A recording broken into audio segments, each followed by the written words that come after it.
March 2019, Christchurch, New Zealand. 51 Muslims were murdered while praying. August 2020, a Muslim woman in Paris is stabbed repeatedly under the Eiffel Tower for wearing Arab dress.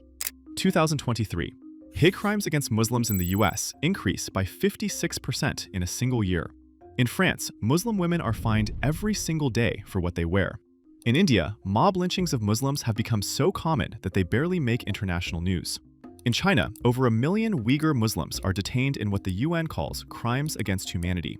A survey across 15 Western countries found that Muslims face more discrimination than any other religious group. In the UK, Muslims are more likely to be unemployed than any other faith community, even when they have identical qualifications. Islamophobia isn't a debate. It's not a question of whether it exists. The data is overwhelming. The violence is real. But here's what nobody's talking about. None of this is new. That mosque attack? It follows a pattern established in 1099. Those legal bans? They're using arguments written in 740 CE. Those news headlines? They're recycling propaganda from the 11th century, word for word. What if I told you that Islamophobia isn't increasing because of immigration, or terrorism, or cultural differences? What if it's increasing because it's supposed to? Because there's a 1,400-year-old playbook, and we're watching it get updated in real time. In our previous videos, we explored how Islam emerged from the deserts of Arabia as a revolutionary force.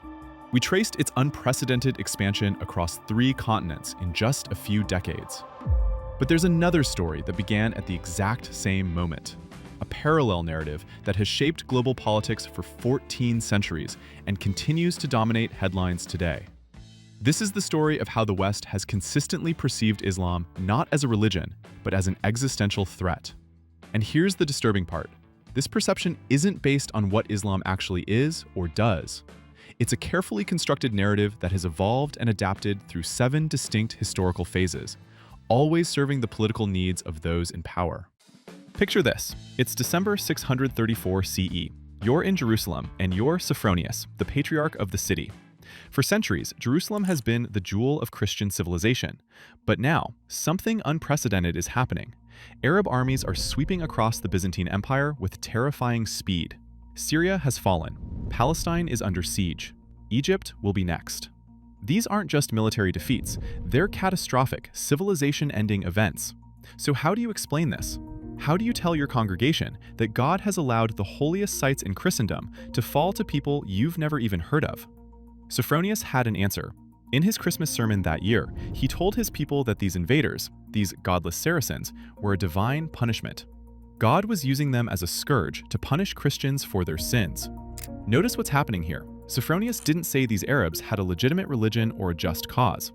He framed them entirely within Christian theology. They were instruments of God's wrath, nothing more. They had no agency, no truth, no validity of their own. This was a pattern ripped straight from the Old Testament, where God used the Assyrians and Babylonians to punish Israel. It was a coping mechanism that let Christians process devastating military defeat without questioning their own faith. But here's the crucial part. This framework assumed the Muslim conquests were temporary. Once Christians repented, God would remove the punishment, and things would return to normal. Except that's not what happened.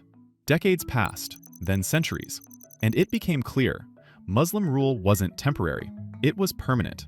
Worse, Christians were converting to Islam in significant numbers. The narrative had to evolve. Enter John of Damascus, a fascinating figure who actually worked in the Umayyad Caliphate's administration. He had first-hand knowledge of Islam, spoke Arabic, and lived among Muslims. So surely, his analysis would be fair and nuanced, right? Wrong. In his work, Concerning Heresy, John systematically redefined Islam as a Christian heresy, a corruption of the true faith. He claimed Muhammad was a false prophet who, with the help of a heretical Christian monk, cobbled together a distorted version of Christianity after reading the Bible. This was a brilliant strategy. By calling Islam a heresy rather than a separate religion, John achieved several things at once. First, he acknowledged the obvious Abrahamic connections. Muslims did believe in one God. They did revere Jesus and Mary. They did claim Abraham as their patriarch. Denying these connections would have been absurd. But second, and more importantly, he reframed these similarities as theft. Islam wasn't a revelation from God. It was a plagiarized, corrupted version of Christianity. Muslims weren't believers in a different faith. They were Christians who had gotten everything wrong. This framework would dominate Christian thought for the next millennium. And notice how it serves the same function as the earlier divine scourge narrative. It denies Islam any legitimacy or independent validity. However, theological arguments were insufficient when confronted with the continued Muslim political and military success. The narrative needed to become more extreme, more violent, more visceral. 1095. Pope Urban II stands before a massive crowd at the Council of Clermont. He's about to launch the largest religious war in history. But there's a problem. Christianity is supposed to be a religion of peace. Turn the other cheek. Love your enemies. How do you convince hundreds of thousands of Christians to march thousands of miles to kill people they've never met? You strip those people of their humanity. The Crusades required a new narrative, and they got one, most powerfully in a piece of propaganda called the Song of Roland. Here's where it gets interesting. The poem is supposedly about a historical battle in 778, where Charlemagne's rearguard was ambushed in the Pyrenees. Historically, they were attacked by Christian Basques in a minor skirmish. But in the poem, written right before the First Crusade, the Basques become 400,000 demonic Saracens. And here's the crucial change. These Muslims aren't depicted as monotheists anymore. They worship a bizarre trinity of idols called Mahomet, Termagant, and Apollyon. Think about that. The Song of Roland completely erases the one thing Christians and Muslims actually shared, monotheism, and replaces it with pagan idolatry. Why? Because you can't launch a holy war against people who worship the same God you do. But demons? Pagans? Satan worshippers? Those you can slaughter without guilt. This literary transformation was so successful that it defined European imagination for centuries. Every medieval romance, every Crusader chronicle, and every piece of popular culture reinforced the same message. Muslims aren't human. They're monsters. The Crusades lasted 2 centuries. They were brutal, bloody, and ultimately, they failed. In 1291, the last Crusader stronghold fell. Jerusalem would remain in Muslim hands. And once again, the narrative had to adapt. After the catastrophic failure of the Crusades, a new question emerged. If military conquest didn't work, what would? The answer? Conversion. The 13th and 14th centuries saw the rise of missionary orders, Franciscans and Dominicans, who pursued a new strategy. Instead of killing Muslims, they would convert them through intellectual argument and peaceful persuasion. The most fascinating figure here is Ramon Llull, a Majorcan philosopher who spent years learning Arabic and studying Islamic philosophy. He explicitly rejected the violence of the Crusades, saying the Holy Land should be won by love, by prayer, by tears. But here's the thing. Llull's ultimate goal hadn't changed. He still wanted the total Christianization of the globe. And when his peaceful efforts failed, he didn't hesitate to call for new military crusades. This reveals something crucial. The shift from crusade to mission wasn't about tolerance or respect. It was a strategic pivot, a change in tactics, not goals. The underlying premise remained the same. Islam is a problem that must be solved, either through the sword or through conversion. And this pattern, where genuine engagement with Islam gets filtered through the lens of ultimate Christian supremacy, would repeat throughout history. Fast forward to the 18th and 19th centuries. Europe is experiencing the Enlightenment and the scientific revolution. The age of religious warfare is supposedly over. Rationality and empiricism now reign supreme. So the old religious polemics against Islam would die out, right? Replaced by objective, scientific analysis? Not even close. What happened instead was one of the most sophisticated acts of intellectual rebranding in history. The narrative didn't disappear, it secularized. This is where we need to talk about Orientalism, a concept brilliantly analyzed by scholar Edward Said in 1978. Orientalism was and is a Western discourse that constructed an imaginary entity called the Orient. And this Orient was defined by a series of binary oppositions. If the West was rational, the Orient was irrational. If the West was progressive, the Orient was stagnant. If the West was masculine and disciplined, the Orient was feminine, sensual, and despotic. Notice what happened here. The language changed, but the message stayed exactly the same. Just as the earlier narratives, this served a very specific political purpose. It justified European colonialism. When Napoleon invaded Egypt in 1798, he didn't say, "I'm conquering this country for resources and strategic advantage." No, he framed it as a civilizing mission, liberating Egyptians from the yoke of despotic Ottoman rule. The brilliance of Orientalism was that it dressed up age-old prejudices in the language of science and progress. Instead of theological treatises, you got anthropological studies. Instead of Crusader chronicles, you got scholarly journals. Instead of popes calling for holy war, you got colonial administrators talking about the white man's burden. Different words, same narrative, same function, to justify Western domination over Muslim societies. And just when you might think this colonial framework would collapse after decolonization in the mid-20th century, it found a new host. 1993. The Cold War is over. The Soviet Union has collapsed. American political scientist Samuel Huntington publishes an essay titled The Clash of Civilizations. His argument? That future conflicts wouldn't be about ideology or economics, but about culture and civilization. And the most dangerous fault line? Between the West and Islam. Huntington claimed Islamic civilization had bloody borders and was fundamentally incompatible with Western values of democracy and pluralism. Drawing heavily on veteran Orientalist Bernard Lewis, he presented this conflict not as a political problem with political solutions, but as an inevitable, permanent feature of civilizational identity. This was Neo-Orientalism, perfectly calibrated for the post-Cold War era.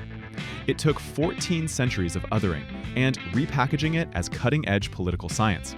It gave policymakers a simple, compelling framework. This isn't about economics, politics, or specific grievances. This is about who they fundamentally are. And then came September 11th, 2001. The 9/11 attacks seemed to confirm Huntington's thesis for millions of people. Here was proof of an inevitable clash between civilizations, between freedom and fanaticism, between us and them. The media coverage, political rhetoric, and policy responses all relied on classic Orientalist strategies. Homogenization, collapsing 1.8 billion Muslims across dozens of countries and cultures into a single entity called Islam. Essentialism, attributing the actions of a tiny group of extremists to the fundamental nature of the Islamic faith itself, constantly asking, what is it about Islam that causes terrorism, while ignoring political grievances, foreign intervention, or economic factors. Binary opposition, framing everything as civilization versus barbarism, freedom versus fear, the modern world versus the medieval. Let me illustrate this today through two very different examples. In Bangladesh, Christian missionary organizations target the Santal people, an indigenous tribal community living in extreme poverty. These missions operate through NGOs and development partners, offering schools, healthcare, and financial aid to people who desperately need it. But there's always a condition: conversion. This is the soft power approach, the modern inheritor of Ramon Llull's conversion strategy. They don't arrive with swords or theological treatises. They arrive with medicine and textbooks. The message is, we'll help you, but you must become like us. Your identity, your traditions, your faith, they're the problem. Transform yourselves, and salvation will follow. Meanwhile, in France, a different approach. Since 2004, Muslim girls have been banned from wearing hijabs in public schools. Since 2011, any woman wearing a face veil in a public space has faced fines and potential arrest. This is the hard power approach. State coercion dressed up in the language of secularism and women's rights. The stated justification is laïcité, a French term for secularism. However, what's remarkable is that these laws don't ban all religious expression. They specifically target forms of religious expression that are distinctly, visibly Islamic. The result? Muslim women are forced to choose between their faith and accessing education, employment, and public life. Integration is redefined as assimilation, the erasure of visible difference. Soft power in Bangladesh, hard power in France, aid-based conversion, state-enforced control. They seem completely different, but they're two sides of the same coin. Two contemporary strategies for managing a religious and cultural identity that is still perceived as fundamentally threatening to the dominant order. So why is Islamophobia increasing? The uncomfortable truth is, it's not increasing. It's evolving. Understanding this pattern doesn't mean understanding why some Muslims become extremists. That's a completely separate question about politics, grievances, and violence that applies to all groups. What it means is that we need to understand the historical baggage we're carrying. We need to recognize when contemporary rhetoric is echoing centuries-old patterns. We need to ask ourselves, are we responding to what's actually happening, or are we responding to a narrative that's been handed down to us, polished and perfected over 14 centuries? Because until we confront this history, we can't have honest conversations about the present. If this video challenged your thinking, leave a comment below. What part of this history surprised you most? Do you see these patterns playing out in your own country's policies or media? And if you want to dive deeper into how Islam actually spread historically versus how it's portrayed, check out my previous videos linked in the description. Understanding history doesn't change the past. However, it can alter how we perceive the present, and perhaps, just perhaps, how we shape the future.